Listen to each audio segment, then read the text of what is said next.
You've been around the franchise movie making world for enough time to know the anxiety of the opening weekend figures. So, in all seriousness, Alex, how are you feeling right now pre-release? And how are you intending to spend that opening weekend? Obviously, yes, of course, there's always anxiety, but there's also a lot of joy in that it's exciting to bring the movie to the world. Last night is the first time I got to actually watch the movie with a real audience, and I got to hear them laugh a lot, and I got to hear the gasps of of excitement and fear, and that's why you make the movie. You make the movie for that moment where you get to watch it with an audience and experience that. So that's really what I'm feeling today. Is just I had such a good time watching everybody watch it last night. And then, I think probably the healthiest way to spend that kind of weekend is usually I'll go around theater hopping on Friday night to experience that with the audience. Happens to be my son's birthday that day, so I'll get to do it with him. And then I'll try and step away from it and maybe turn it off for a little while. Okay, well, the very best of success with that. Thank you. I do offer you congratulations on the film. I have to be honest here and say that is in the context of the cascade of blockbusters that we get almost every week. Yeah. And you're probably not the person that needs to be told that a lot of those big $200 million films are pretty crap. Do you acknowledge that some of these films are just awful? I mean, I saw King Arthur, and it was crap. Oh, I'm sorry to hear that. Yeah. Do you acknowledge that there are some big films that are pretty bad? Well, I think, it's impossible to hit the target every time. There's no question about it. I know that everyone who makes those movies tries not to make it crap. but of course you're right. Well, let me just ask you, what would have been the one or two main guiding principles that you applied to making this film, because it is intended to ignite a franchise? My philosophy is really that I want the audience to have a satisfying experience of this movie. A satisfying mummy story, a satisfying character story. I want them to be thrilled. I want them to be excited. I want them to be scared. And hopefully the experience of watching the movie and getting a new take on the mummy is going to leave some doors open to the larger dark universe. And that's my goal. My goal is to entertain everybody and to bring to them, I think, a new version of what I felt as a kid with these monster movies. I loved these monster movies, and they were everything to me. And the idea of fearing the monster and sympathizing with the monster is something that is very hard to do, and something that I think is unique to the Universal monsters. And I loved that, and I wanted to find a way to bring that to a modern audience. You've brought it in a very economical 106 minutes running time. I want to know how conscious you were of that running time. Also, the reported budget is around $125 million. Sounds like a lot of money, but not in big blockbuster terms. Mm-hmm. Did you make this movie on the cheap? On the cheap? No. I think, that's all correct. And as far as running time goes, I think a running time kind of tells you how long it wants to be. You don't go in saying, I'm going to hit a target of minutes or hours. You say, I'm going to be on this movie and, I'm going to cut this at the pace that feels appropriate. And ultimately, I tend to like movies that are shorter, especially summer blockbuster movies. I think it's asking a lot of the audience to sit through 2+ hours. So I tend to like it. I tend to like movies of that scale to be a little shorter. Did you bring the film in on a pretty reasonable budget for a film this size? Yeah. Yes, we did. Can you just tell us a bit about the discipline there? Was that something imposed upon you by the studio, or are you just an efficient filmmaker? I think it's a collective effort, actually. I think you have to go in with a plan. I think, we had an amazing group, an amazing team.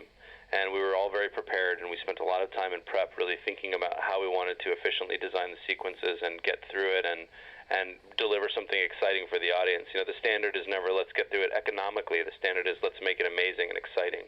But in order to do that, you have to be really prepared and know what you're doing and know what you want, and everybody on the crew and the cast has to know how you're going to get there. And if everyone can line up in that direction, then you tend to run things more efficiently. What difference does the casting of Tom Cruise make to a film like this?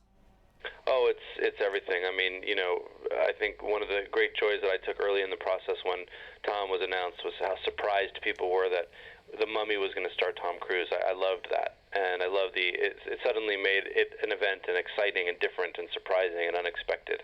And working with him is, amazing. You inherit all of the decades of filmmaking that he's done as his director, and you just get a great partner. And I think our goal was always to try and deliver scenes and experiences that feel fresh and different, and that audiences haven't seen before. Alex, you need to know that I have defended the Transformer films from day one. I think that they are, at this moment, underrated works of 21st century cinematic art. Oh, wow. They are genuinely beautiful films to watch in certain sequences. And the reason why I bring this up is obviously you co-wrote the first two, yep, which were enormous successes. Mate, these films are invariably reviled by critics. Mm-hmm. They go on to make $1 billion each before home release. Have you formed an impression about the growing irrelevance of critics today? No, I try not to listen to it too much in general. I think that you're making movies for audiences to go and to enjoy, and with something like Transformers, the intention is never to go in and say we're going to please everybody. We're gonna create an experience that at the time people hadn't seen before. The truth is, we weren't exactly sure what we were doing when we made the first one. We had an idea, we had instincts, we had something that excited us, and we didn't know how the world was going to react to it.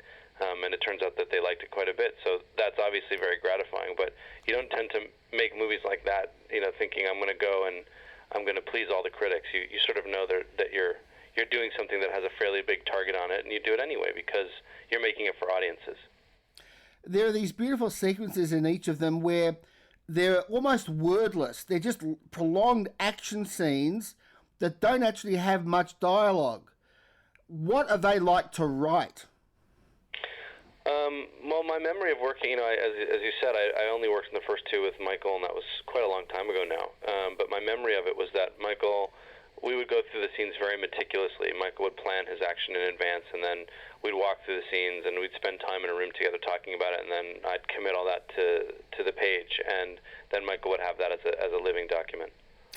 Alex, you are probably one of the most qualified people to answer this question, and it's an important question. How long is this franchise era that we are in the middle of going to last? What's the end point, do you think? I don't see it ending anytime soon. I think audiences clearly really like it, and obviously they've been very successful for the studios. So I think that the trick is to figure out how to evolve them, every year, how to bring something different to the table every year, and once you accept that is part of the way studios are making films now, it can be fun and creative and exciting to think about how to do them differently and how to expand different kinds of universes and to find different universes that have very different tones. Obviously, as you point out, liking the Transformers tone, that's a very different tone than the Mummy, and all the monster movies that Universal wants to make. And so it'll be interesting to play in that arena. I guess one of the areas of evolution has got to be the design of visual effects sequences. Sure. And I have to say that in The Mummy, we again saw Tom Cruise with a woman running away from either something blowing up or something chasing him. How hard is it to come up with new ideas for visual effects sequences? It's always a challenge because you're always looking for a way to do something people haven't seen. And I think that one of the things that makes working with Tom very unique and exciting in that arena is that he likes to do everything practically. So, visual effects are used in an approach in this film as more of an augmentation than as a guiding force. The zero gravity sequence is a good example. We shot all of that practically on a real plane as it was dropping, free falling for 22 seconds at a time. And what you get in a sequence like that is just a visceral, inside the experience moment. And you see Tom in the frame, and you realize that he's not there. There's no stunt doubles for anybody, and all the actors are doing it too. And I think it puts the audience in the middle of the action in a way that is different and fresh and exciting. I do have to ask you this question about the Hollywood firmament at the moment. because there's a lot of discussion and there's a lot of heat, and I'm hoping you can bring some focus to this issue about how polarized it is politically. With the rise of Donald Trump, is Hollywood becoming more polarized? Are filmmakers more wanting to express their political views through film? I think that film has always been an area where, in times of political turmoil, artists would go to express themselves, and film has always served as a wonderful metaphor for, or mirror, I should say, for what was going on in the world around us.